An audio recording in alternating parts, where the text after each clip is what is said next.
Kita bahas sekarang ya. Kak geser sedikit biar enak. Nah, nomor 14 langsung ketemu yang hot.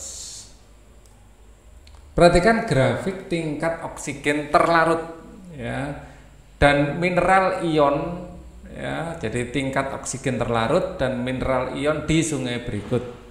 Di sini tingkat oksigen terlarutnya pertama tinggi, terus kemudian turun drastis sampai sini, terus naik lagi. Ya, ion mineralnya saat oksigen turun, ion mineralnya tinggi. Begitu juga sebaliknya.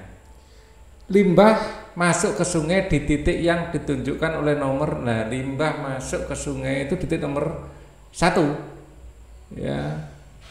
Begitu melewati nomor 1, oksigen langsung ngedrop. Ya. Dan ion-ion mineral naik. Ya, jadi limbahnya limbah yang banyak mengandung ion itu. Ya. 2 di sini, masa belum ada limbah tiba-tiba turun kan enggak. 1 setelah ada limbah turun. Kalau 3 ya sudah terlambat, turunnya sudah banget, baru masa kita baru tahu ada limbah.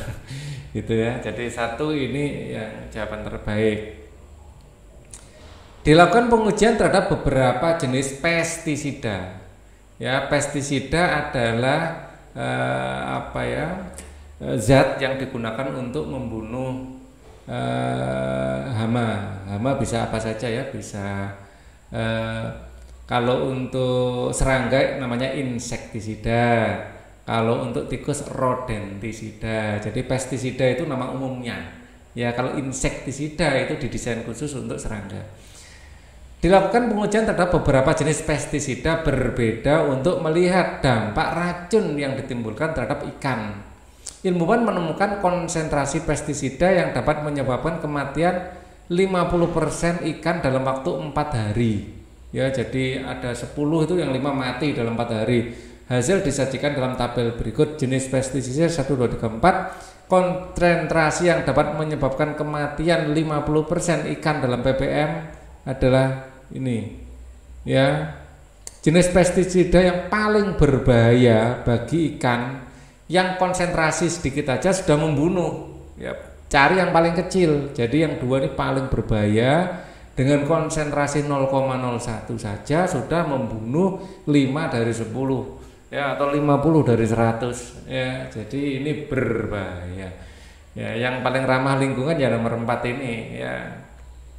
Dalam konsentrasi tinggi baru berdampak. 2 ini yang paling berbahaya. Perhatikan gambar berikut. Di sini ada bakteri menggunakan oksigen ya, di sini. Dengan adanya bakteri pengguna oksigen ini, kalau bakteri mendapat banyak makanan, oksigen di air langsung ngedrop. Tumbuhan cepat tumbuh. Nah, ikan mati karena kekurangan oksigen. Nah, apa yang terjadi ini? Ya, karena ya itu tadi oksigennya dipakai bakteri. Ya, tumbuhannya sih suka-suka aja ya, banyak karbon dioksida dia malah cepat tumbuh. Tapi ikannya, kegiatan yang dapat menyebabkan kondisi tersebut adalah, nah kondisi ini adalah ini pencemaran bahan organik ya, pencemaran zat organik. Kita cari yang pencemaran zat organik mana?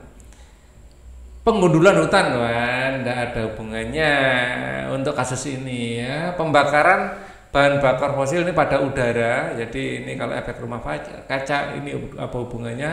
Ya, menaiknya karbon dioksida juga ada hubungannya. 1, 2 ini. Penggunaan pupuk berlebihan ini eutrofikasi, bukan bakteri ya, tapi tanaman yang tumbuh ya, eutrofikasi. Eksploitasi tumbuhan berlebihan, banyak sampah plastik di perairan. Plastik. Eksploitasi tumbuhan berlebihan. Rasanya enggak, sebenarnya sampah organik harusnya ya, karena di sini enggak ada pilihan ya. Penggundulan hutan rasanya tidak ada hubungannya dengan bakteri. Pembakaran bahan bakar fosil tidak. Pupuk berlebihan mungkin dimaksud ini, tapi bukan bakteri ya, eutrofikasi harusnya ya. Tapi itu mungkin pilihan terbaik karena di sini tanaman ya. Ikan mati karena kekurangan oksigen. Bakteri menggunakan oksigen, tumbuhan cepat tumbuh ya, terpaksa pilihan terbaik. Sebenarnya kalau bakteri menggunakan oksigen ini, ikan mati sebenarnya sampah organik seharusnya ya, tapi karena tidak ada ya pilihan. Kalau plastik tidak ada hubungannya juga ya dengan ikan mati dan tidak ada hubungannya. Penggunaan pupuk berlebihan. Kenapa tidak Karena sampah plastik tidak akan meningkatkan bakteri dan sampah plastik tidak akan membuat tumbuhan cepat tumbuh. Itu jawabannya. Oke. Nomor 17, efek rumah kaca sekarang. Efek rumah kaca menyebabkan terjadinya pemanasan global. Usaha yang dapat dilakukan untuk mencegah terjadinya peristiwa tersebut adalah efek rumah kaca ini karena gas CO2 yang paling banyak, terus SO2 ya, CH4 ya, ini efek gas-gas yang menyebabkan efek rumah kaca, terutama CO2.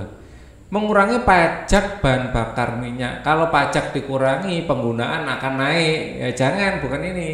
Melakukan reforestasi hutan yang gundul, lah ini masuk. Ya, reforestasi hutan gundul ini akan menyebabkan banyak tumbuhan yang akan menyerap karbon dioksida, jelas B ya.